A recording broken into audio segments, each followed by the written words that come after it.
Welcome to DCF Investigations.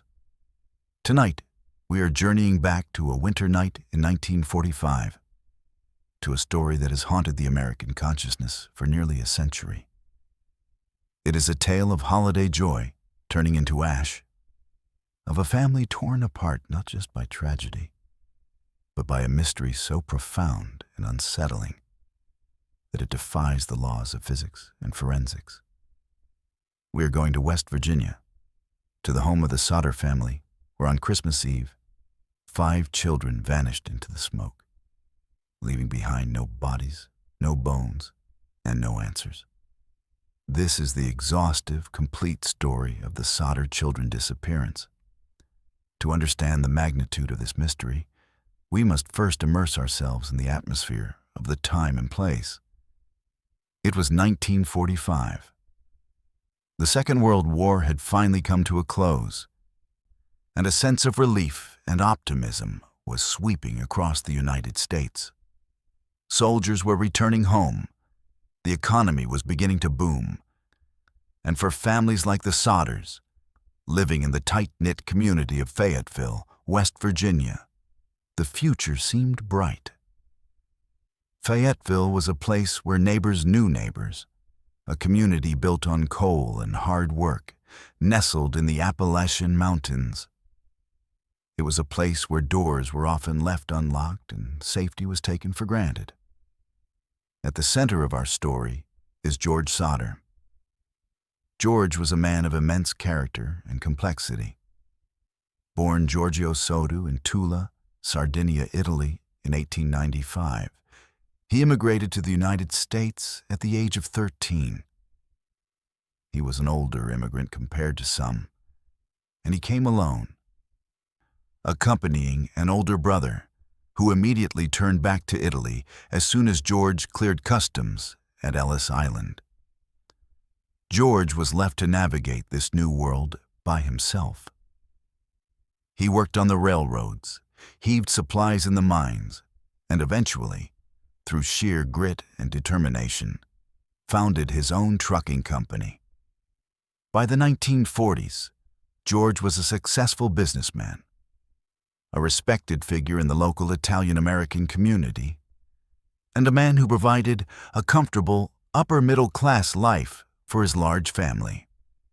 He married Jenny Cipriani, a fellow Italian immigrant who had come to the United States as a toddler. Together, they built a life in a large 2-story timber frame home just 2 miles north of Fayetteville. They had 10 children. The sheer size of the family is important to remember because the house was always full of life, noise, and activity. The Sodder home was a hub of energy. George, however, was not just a quiet businessman. He was vocal, opinionated, and fiercely independent. Despite his Italian heritage, he was vehemently anti-fascist. In the years leading up to the war, and even during it, George did not shy away from criticizing the dictator Benito Mussolini. This was a dangerous stance to take in an Italian-American community where loyalties were often divided and where the reach of old-world politics could sometimes extend into the new. George's outspoken nature had earned him enemies, a fact that would become terrifyingly relevant in the wake of the disaster. Let us move to the day in question, December 24th, 1945, Christmas Eve. The air in Fayetteville was biting cold, and a light snow had begun to fall, dusting the West Virginia hills in white. The Sodder house was filled with the anticipation of Christmas morning. The eldest son, Joe, was away in the army, serving his country, but the other 9 children were home. There was 23-year-old John, 16-year-old George Jr., 17-year-old Marion, 14-year-old Maurice, 12-year-old Martha, 10-year-old Louis, 8-year-old Jenny, 5-year-old Betty, and the baby of the family, 2-year-old Sylvia. The evening began as a quintessential American Christmas. The family celebrated, exchanged stories, and enjoyed the warmth of the coal stove.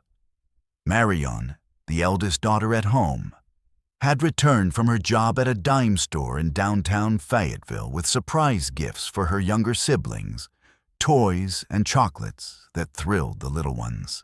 As the evening wore on, the younger children, Maurice, Martha, Louis, Jenny, and Betty, pleaded with their mother to be allowed to stay up late.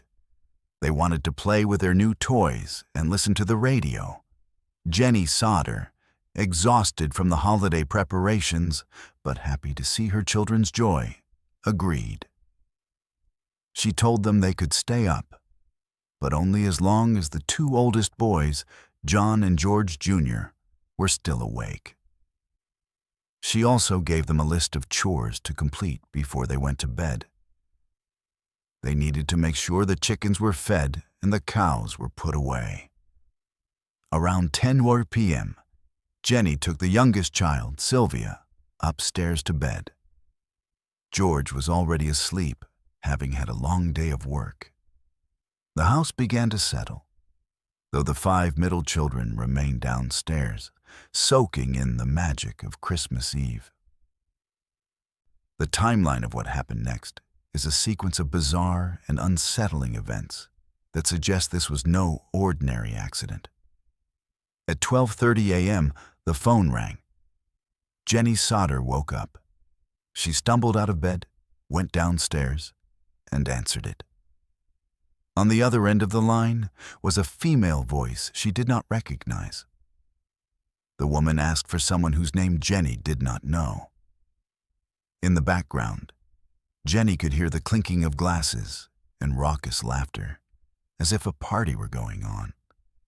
When Jenny told the woman she had the wrong number, the stranger laughed, a weird, shrill laugh that Jenny would later describe as deeply disturbing. And then the line went dead. Jenny hung up the phone and started back to bed.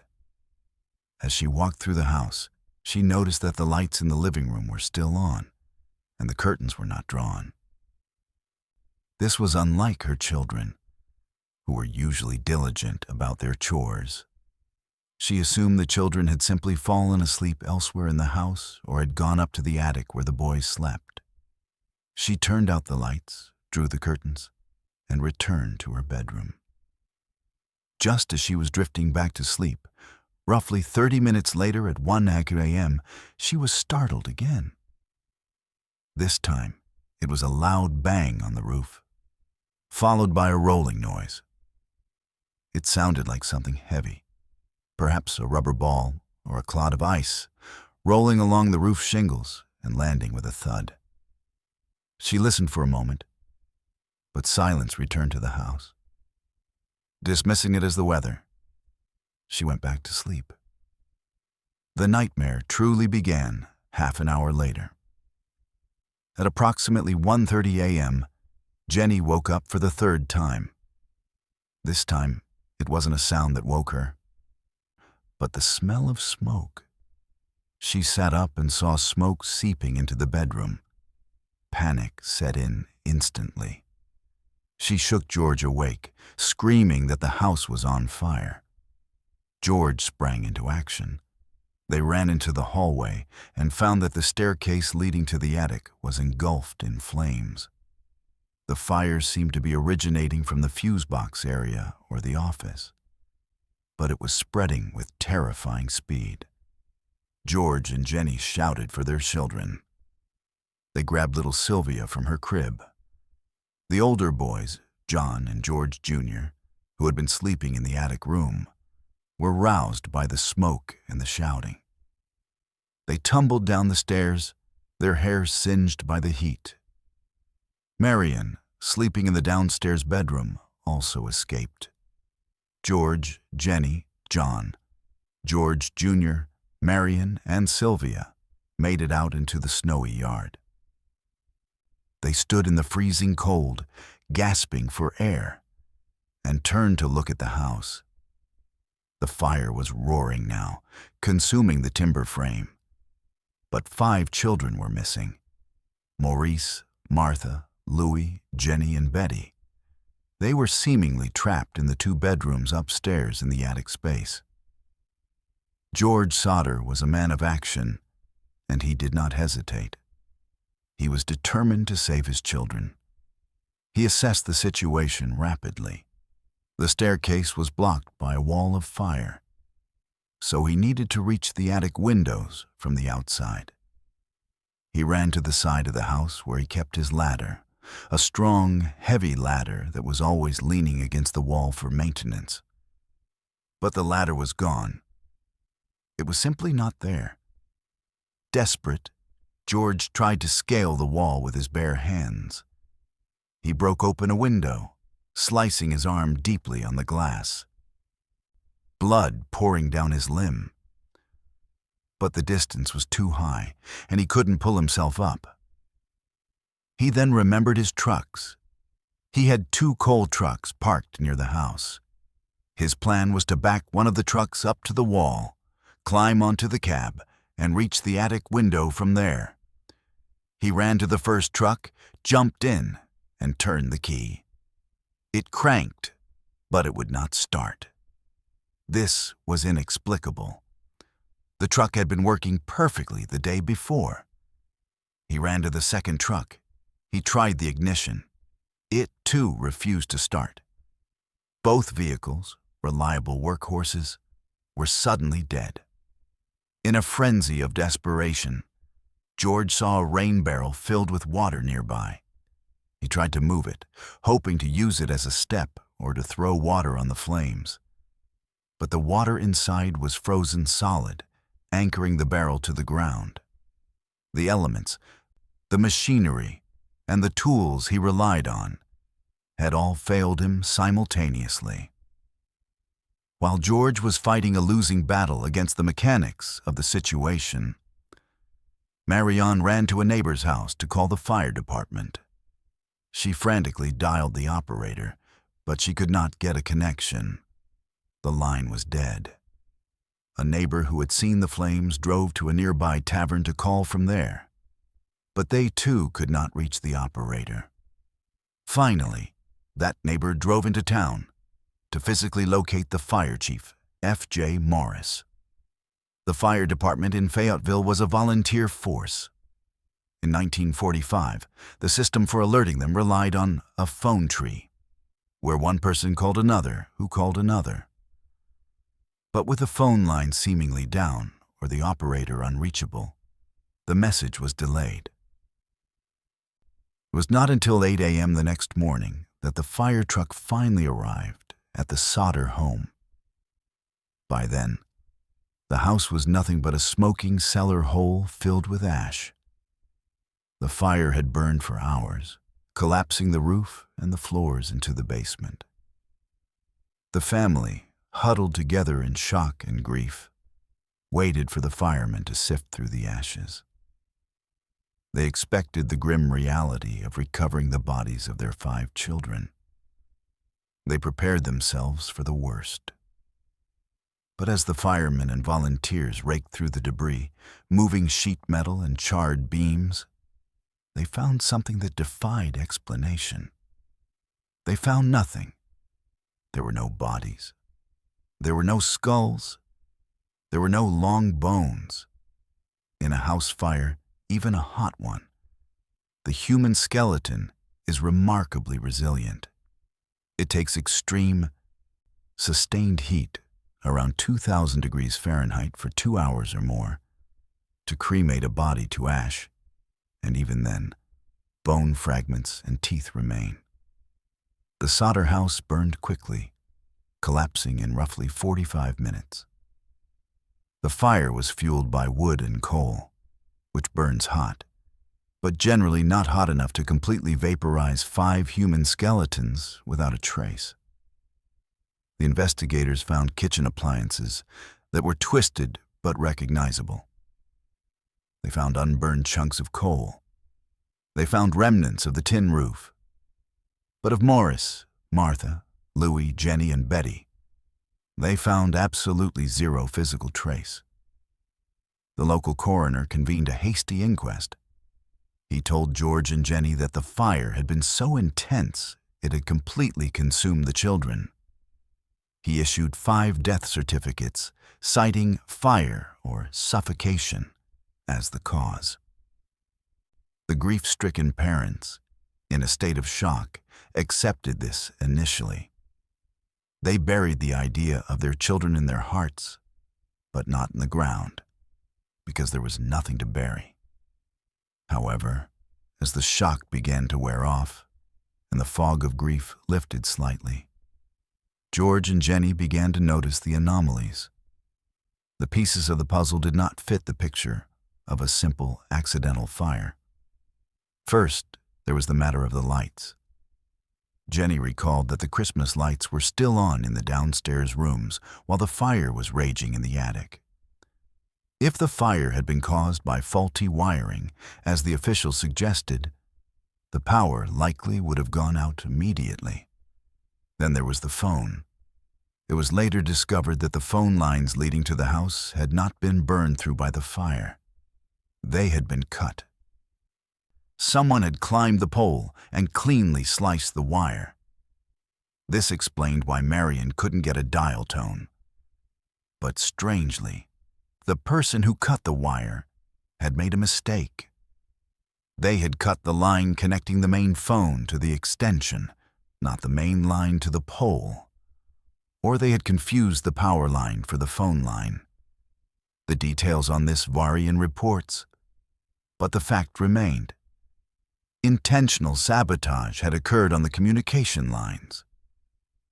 Then, the ladder. The missing ladder that cost George precious minutes was found days later, tossed down an embankment away from the house. It hadn't been moved for painting or repairs. It had been manually removed and hidden. And the trucks. Why did they not start? A local mechanic later examined the trucks and found that they had not malfunctioned due to the cold. It appeared they had been tampered with, though the specific nature of the tampering remains a point of debate in the historical record. George Sodder began to think back to the months leading up to the fire. He remembered a stranger who had come to the house looking for work a few months prior. The man had wandered to the back of the house, pointed at the fuse box, and said, "This is going to cause a fire someday." George had been puzzled. He had just had the wiring checked by the local power company, and it was declared to be in perfect condition. Then there was the life insurance salesman who had visited weeks before Christmas. When George declined to buy a policy, the salesman became irate. He shouted at George, "Your goddamn house is going into smoke and your children are going to be destroyed. You are going to be paid for the dirty remarks you have been making about Mussolini." At the time, George dismissed it as the ranting of an angry man. But in the ashes of his home, those words echoed with a chilling prophecy. The family also recalled a man parked on the highway, watching the younger children come home from school in the days leading up to Christmas. He seemed to be observing them, studying their routine. George and Jenny could not reconcile the lack of bones with the official story. George, a man who knew about fire and coal, started asking questions. He consulted with a cremation specialist at a local funeral home. The specialist confirmed what George suspected. Even in a crematorium, bones remain. They do not vanish. To test this theory, George rushed to the site of the fire and began to dig through the rubble himself.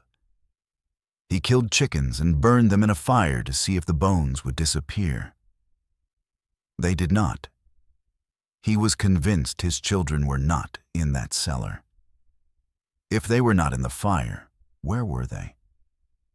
The theory that the children had been kidnapped began to take root. The strange phone call at 12:30 a.m. was re-examined. Was it a signal? A way to check if the family was asleep? The thud on the roof? Was that a noise made by someone trying to enter the attic? Or perhaps throwing an incendiary device, like a pineapple bomb or a Molotov cocktail to start the fire? A bus driver who passed through Fayetteville late that Christmas Eve reported seeing balls of fire being thrown onto the roof of the Sodder home. Sightings of the children began to trickle in. A woman at a tourist stop 50 miles away claimed she saw the children the morning after the fire. She said they were accompanied by adults who spoke Italian. She tried to talk to the children, but the men became hostile and wouldn't let her near them. Another woman at a hotel in Charleston claimed the children had stayed there a week after the fire. She described the children in detail and said they were with 2 men and 2 women of Italian extraction. She noted that one of the men was aggressive and prevented the children from interacting with anyone. George and Jenny hired private investigators. They put up billboards along Route 16 with pictures of the 5 missing children, offering a reward for information. The billboards became a landmark, a haunting reminder of the tragedy. They stayed up for decades. One of the private investigators, a man named C.C. Tinsley, uncovered a disturbing fact about the fire chief, F.J. Morris. Rumors were circulating that Morris had found a heart in the ashes, placed it in a box, and buried it. Tinsley confronted Morris, who admitted to finding something and burying it in the hope of sparing the family further pain. George and Tinsley went to the spot Morris described and dug up the box. Inside, they found a piece of raw beef liver. It had never been in a fire. It was fresh. Why would the fire chief fake the discovery of human remains? Was he trying to convince the family the children were dead so they would stop investigating? Or was he simply incompetent and trying to provide closure? The years dragged on. The Sodders never rebuilt the house. They turned the site into a memorial garden, planting flowers where the rooms used to be. George traveled across the country following up on leads. He went to St. Louis to Texas, chasing whispers of his children. He wrote letters to the FBI. J. Edgar Hoover replied personally, stating that while he would like to help, the case was a local matter and the local police had to request FBI assistance. The local police and fire departments, perhaps feeling defensive or complicit, refused to ask for federal help. In 1949, George persuaded a pathologist from Washington, D.C., Dr. Oscar Hunter, to conduct a thorough excavation of the site. They sifted every inch of dirt. They found a few small bone fragments. These were sent to the Smithsonian Institution for analysis. The report was devastating to the official theory. The bones were human, lumbar vertebrae, but they belonged to an individual who was at least 16 to 22 years old. The oldest missing child, Maurice, was 14. Furthermore, the bones showed no sign of exposure to fire. The report concluded it was likely these bones were in the dirt prior to the fire, perhaps from a cemetery that had been on the land years before. Crucially, the Smithsonian expert stated that it was extremely improbable that 5 children could be destroyed by a wood fire without leaving substantial skeletal remains. This scientific validation fueled the family's hope. They believed the children had been taken, perhaps by the mafia, perhaps by black market adoption rings, in retaliation for George's anti-Mussolini views.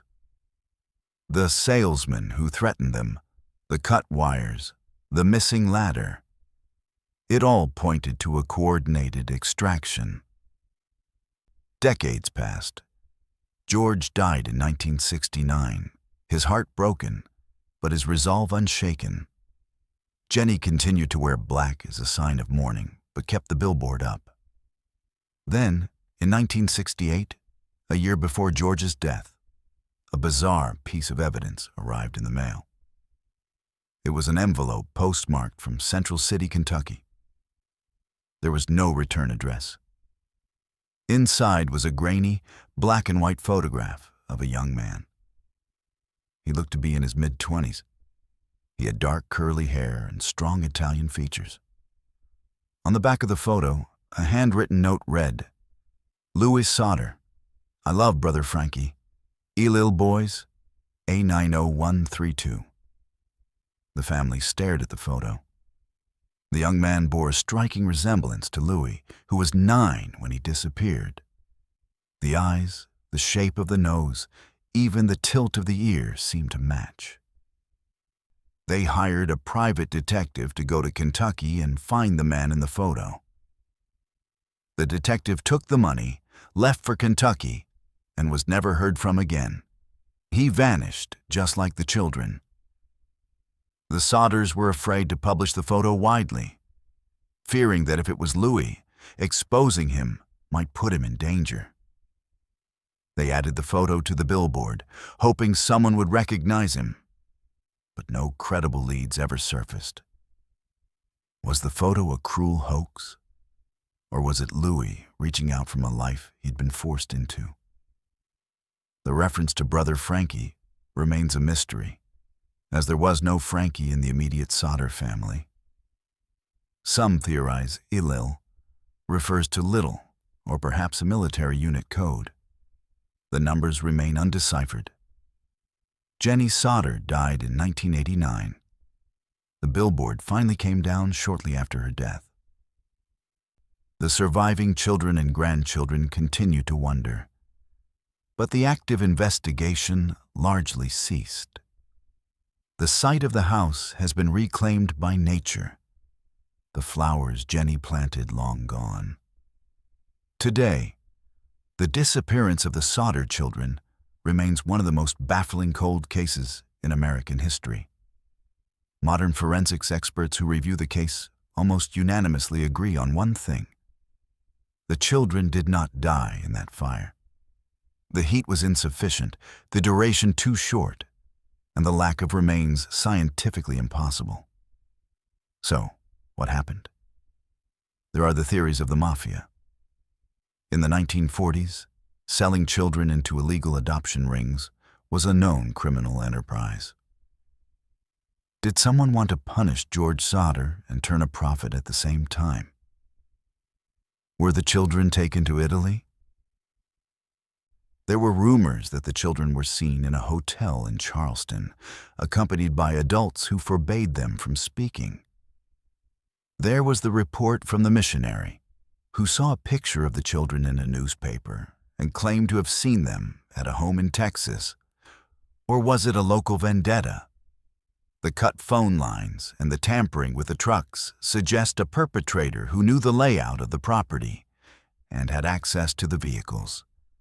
This implies someone local, someone watching. There's also the disturbing possibility that the children were taken by someone they knew. The fact that the dog didn't bark, that no one saw the abduction, suggests a silent, coerced removal before the fire was set to cover the tracks. We are left with the image of a Christmas Eve that froze in time. 5 children, excited for their presents, waiting for the morning that never came for them. We are left with a father who dug in the ashes until his hands bled, and a mother who spent 40 years waiting by the phone. We are left with a photo of a man who might be Louis, staring out from the past with eyes that hold a secret we may never know. The Sodder Children case forces us to confront the terrifying reality that sometimes people just vanish. Sometimes the systems designed to protect us, the police, the fire department, the government, fail or look the other way. And sometimes the truth is buried not in the ground, but in the silence of a community that knows more than it says. As we close the file on the Sodder family tonight, I want you to look at the photo of the young man sent in 1968. Look at his eyes. Do you see Louis Sodder? Do you believe, as the family did, that the children grew up somewhere else, perhaps under different names, unaware that their parents were searching for them until their dying breaths? Or do you believe the fire took them, and the lack of bones is just a freak anomaly of physics? This brings us to the end of this investigation, but the mystery endures. The West Virginia hills hold their secrets tight. If you have a theory, or if you notice a detail we missed, share it in the comments below. The discussion is the only way to keep their memory alive. This is DCF Investigations. Stay safe, stay vigilant, and remember, the truth is often stranger and sadder than fiction.